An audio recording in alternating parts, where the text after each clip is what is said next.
In John 17 verse 5 we read, "And now, O Father, glorify thou me with thine own self, with the glory which I had with thee before the world was." So this is a difficult verse. How could Christ have had glory with God before the world was?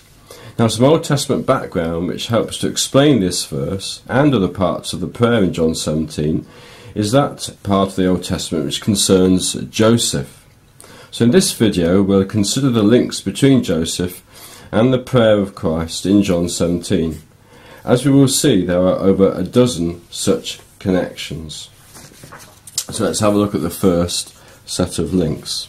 In Genesis 37 verse 4 we read, "And when his brethren saw that their father loved him more than all his brethren, they hated him and could not speak peaceably unto him." So, just as Jacob loved Joseph, so God loved his son, as Christ mentions twice in the prayer, as we see in verses 23 and 24.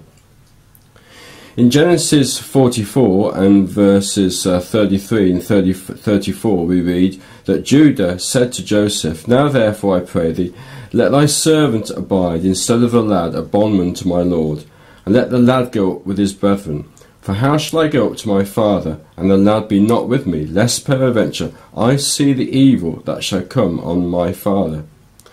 Now the concern which Judah expressed for his father in not wishing to see evil come upon him was also shown by Christ towards his disciples when he prayed that God should keep them from the evil.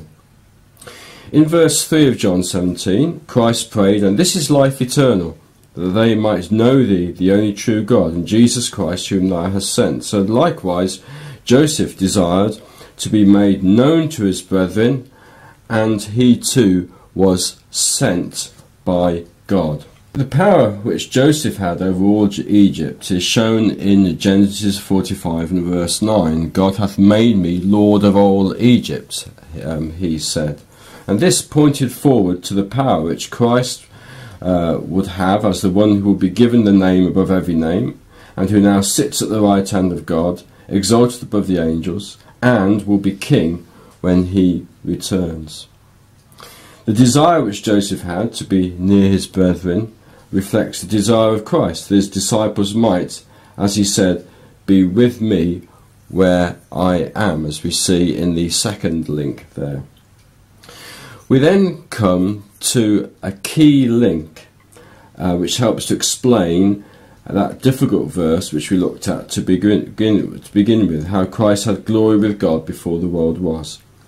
In Genesis 45 and verse 13, Joseph says to his brethren, "And ye shall tell my father of all my glory in Egypt, and of all that ye have seen." Now God, in his foreknowledge, knew of the glory which Christ would have. And this was foreshadowed in Joseph, who, before the foundation of the Mosaic world and the Old Covenant came into being, had glory which his brethren could see. Now likewise, the brethren of Christ will behold his glory when he returns. On the screen you can see that Genesis 45 verse 13 has been paired with John 17 and verse 24, rather than the verse 5 which we mentioned at the beginning.